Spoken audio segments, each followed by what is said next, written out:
Salamlar deyirəm bizimlə burada olan hər kəsə. Bugün Urmu gölü məsələsini danışacağıq və yanımızda dəyərli Teoman Aktan vardır. Teoman bəy, mən birinci sualımla başlamaq istəyirəm. Bir siyasət uzmanı olaraq Urmu gölünün qurudulmasına necə baxırsınız və əgər Urmu gölünün şəraiti bu cür qabağa getsə, nə təkim etkilər qabağımıza çıxacaqdır? Çox sağ olun. Mən də sizi və bizim dinləyən dostlarımızın hamısını ürəkdən candan salamlayıram. Bu danışıqlar silsiləsinin hazırlanmasında əməyi keçən dostlarımızın hamısına öz təşəkkürlərimi bildirirəm. Ee, Bildiyiniz kimi Urmu gölünün qurudulması çox ciddi sosyo-kültürel, ekonomik sonuçlara və sorunlara nədən olmuş və olacaqdır. Gedərək artan bir e, sorunlar silsiləsi ilə qarşı-qarşıyayıq. Bölgənin ekonomik, çevrəsəl və toplumsal yapısını dərindən etkiləmə qabiliyyəti olan böyük bir kriz ilə, yəni əslində sorun deyil, krizlə qarşı-qarşıyayıq. Nə yazıq ki, bizim son 100 ilimiz yoxsulluqdan, savaşdan, aclıqdan, qıtlıqdan, köçdən, işğaldan qaynaqlanan dramlarla doludur və sizin də işarət etdiyiniz kimi bunların təməlində yatan əsas nədən xalqın və umumun iradəsinin məhsulu olmayan və xalqın gerçək tələblərinə yabancı olan düşman kimi davranan xəsim kimi toplumla müamilə edən güclərin idarədə olmasından qaynaqlanır. Dolayısıyla bunun birçok alanda çok ağır sonuçları olacaqdır. Bizim için çok büyük bir fəlakətlərə yol aça bilər. Ekonomik etkiləri ola bilər. Yəni bölgədə minlərcə insanın gəlir qaynağının tamamən kəsilməsinə yol aça bilər. Köç və işsizlik məsələsi, yəni bizim bu 100 ildə yaşadığımız bu ağır köçlərdən birisini tətikləyə bilər, nədən ola bilər. Su qaynaqlarının azalması, bildiyiniz kimi o coğrafyanın əsas ekonomik sektorunun tarıma bağlı olması və su qaynaqlarının azalması, kirlənməsi, bunlar bizim insanlarımızın dediyim kimi keçim qaynaqlarının itirməsinə yol aça bilər. Başqa bir məsələ, yəni başqa örnəklərdə də dünyanın fərqli yerlərində bənzər sorunların olduğunda gördüyümüz kimi sağlıq sorunlarıdır. Duz və kimyasal maddələrin əsintiləri ilə çevrəyə daşınması, kəndlərə, şəhərlərə daşınmasına və bunun toplumun umumi sağlığında açdığı yaralar və oluşturduğu sorunlar, kronik xəstəliklər, kanser kimi bizi çox ilgiləndirən, toplumumuzun sağlığını ilgiləndirən qida kirliliyi, ayrıca bizim nəsillərimizin yetişməsində böyük əngəl oluşduran, toplumun qırılğan kəsimləri, uşaqlar kimi, qadınlar kimi, toplumda bəlli bir iqtisadi qaynaqlara erişimləri sınırlı olan kəsimlərə çox böyük ölçüdə etkiləmə potansiyeli vardı. Bizim üçün daha çox əhəmiyyətli olan bunun toplumsal sonuçlarıdır. Toplumsal dediyimizdə su qaynaqlarının azalması bu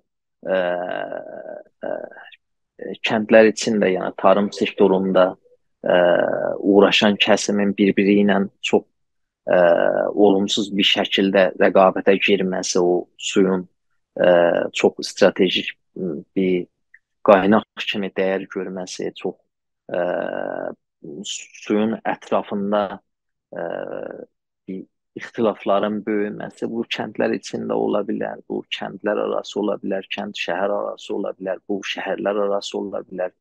Yəni bizim Urmu gölünün ətrafındakı doğu-batı ustanlarımız, yəni Azərbaycan şərqi-qərbi dediyimiz bu iki ustanın arasındakı əyalətin arasında böyük bir e, ixtilafa yol aça bilər. Yəni suyun gedərək azalması, yəni bu əsas bizi bir toplumsal birliyimizi, toplumsal bütünlüyümüzü təhlükə altına soxan əsas nədənlərdən birisidir.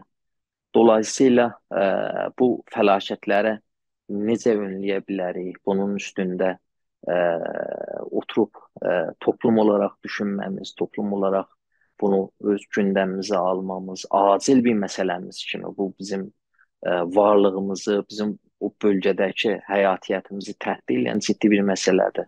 Dolayısıyla bu bizim günlük bir məsələmiz, günlük İstər siyasi olsun, istər ictimai olsun, istər kültürel olsun, bizim fəaliyyətlərimizin bir parçası haline gəlməlidir. Teoman bəy, Urmu gölünün quruması və ya qurudulması sizcə İran dövləti tərəfindən bir siyasi iradənin məhsuludur, yoxsa siyasi iradəsizliyin məhsuludur? Və bu sualın cavabında da bəziləri fikirləşir ki, İran dövlətinə şikayət etmək Urmu gölünü bəlkə qurudulmasında bir təsir yarada bilər. Sizcə bu haqda millət İran dövlətinə güvənə bilərmi?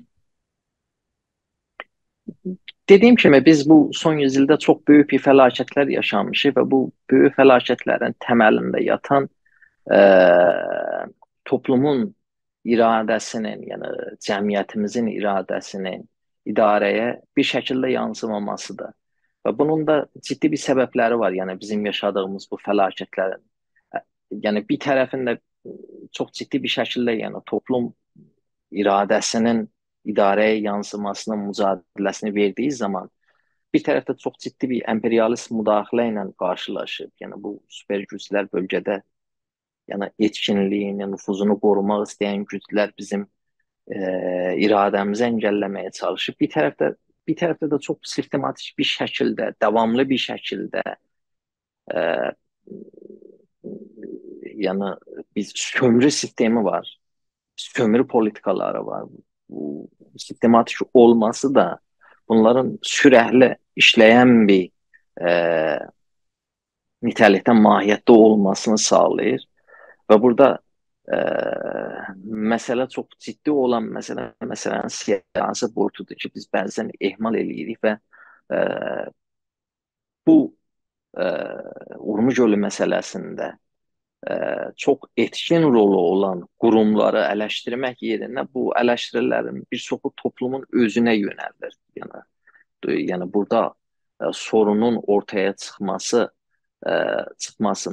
toplumun əsas yəni suçlu olaraq görülməsi, yəni bu zehniyyətdən qaynaqlanır. Bizim üçün əhəmiyyətli olan burada qərar verici mərkəzin və qərar verici orqanların və ya politika belirleme, yəni siyasətlərin belirlenməsində daha etkin bir rolu olan kimlərsə, əsas sorumluluğu da onların daşıması və əsas toplum içində cavabı onların verməsi lazımdır. Burada yəni istər makro düzeydə olsun, istər mikro düzeydə olsun, burada əsas politikaların belirlenməsində dövlətin rolu vardı. Və burada qərar verici mərcə və qərar verici orqanlar hamısı mərkəzdəki iradəyə və mərkəzdəki iradənin tabiidir. Dolayısıyla yəni burada e, e, dövləti yəni sürəhlə gəl bunu düzəlt demək, yəni bir anlamda da dövlət sanki bu sorunların olunmasında yəni ciddi bir rolu olmadığını da ortaya çıxarır. Yəni biz olaya bu şəkildə baxsaq bəlkə daha çox faydalı ola bilər. Yəni bunun sorun olaraq ortaya çıxması bizim bildiyimiz qədərilə oradakı yerli aktivistlər, oradakı çevrədə yaşayan, yəni Urmu gölünün ətrafında yaşayan insanlar, aydın kəsim, yazanı, qazetəçisi, yəni sivil toplum quruluşlarında aktif olan insanlar çok daha önceden bu olayın büyük bir felakete yol aça biləcəyinin e, öngörüsündə bulunmuşdu. Amma maalesef e, dövlətin ciddi bir şəkildə bu məsələyə yanaşmaması bu sorunu artıq girift, çox kompleks, çox qarmaşıq bir hala gətirdi. Yəni bu sorun 15 il, 20 il bundan öncə çox ciddi bir iradə ilə, çox ciddi bir planlama ilə önlənə bilirdi. Amma maalesef dövlətin etkin və zamanında müdaxilə etməməsi nəticəsində bu sorun artıq bir krizə dönüşdü. Qarmaşıq bir yəni məsələyə dönüşdü. Artıq bunu çox keçici və ya çox qısa müdaxilələrlə toparlanması, bu sorunun çözülməsi mümkün değildi. Bu krizdir. Yəni bu bizim bölgəmizə aşan, Urmiyanı aşan, Səlması aşan, Xoyu aşan, Təbrizi aşan, Ərdəbili aşan, Zəncanı aşan bir məsələdir. Dolayısıyla bu bir krizdir, bu bir sorun değil. Artıq buna biz kriz deməliyik. Teoman bəy, ümumiyyətcə Urmu gölünün qurudulmasını əngəlləmək üçün Güney Azərbaycan milləti və var olan fəal şəxslər və ya qurumlar hansı etkin, çox effektiv siyasi addımlar ata bilər sizcə? Burada bəlkə bizə düşən budur. Yəni bir siyasi alanda çok ciddi bir şekilde bizim bir örgütlenmeye ihtiyacımız var. Yani bu örgütlülük düzeyimizin yükseltilmesine ihtiyacımız var. Yani meselenin siyasi alanda ister yurt içinde ve ister yurt dışında yani bunu ciddi bir siyasi bir sorun olarak yani dünya ictimaiyyətinə daşımaq, İran əfkar umumisinə daşımaq, bölgənin xalqının yəni sürəhli gündəmində tutmaq. Bir də ikinci məsələ sivil kapasitəni gəlişdirmək. Yəni sivil kapasite dediyimizdə o insanlar bu fəlakətin daha dərinləşməsi, bu fəlakətin daha yayılması nəticəsində hangi bir ağır sonuçlar və hangi bir fərqli sorunlarla qarşılaşa biləcəyini, bunu ayrıntılı bir şəkildə, bunu dünyadan fərqli örnəkləri göstərərək, yəni bənzər sorunları yaşayan toplumları durumlarını anladaraq, toplumu bu məsələyə dair bilgiləndirmə, toplumda bir bilinc oluşturma, bu bilgini sürəhlə tazə tutmaq, sürəhli yeniləmək, argüman gəlişdirmək, hərəkətin özünün demokratik bir hərəkət olduğu üçün, yəni hərəkətin özündən qaynaqlı bir məsələyə vurğu yaparaq toplumun fərqli kəsimlərini, toplumun bütün kəsimlərini, qadınını, işçisini, yoxsulunu, zənginini, bu məsələdən, bu fəlakətdən etkilənəcək bütün insanları Azərbaycan Milli Hərəkətinin, Azərbaycan Demokratik Hərəkətinin, Azərbaycan Milli Demokratik Hərəkətinin bünyəsində birləşdirir. Bu məsələni toplumun birinci məsələsi olaraq ortaya qoymaq lazımdır.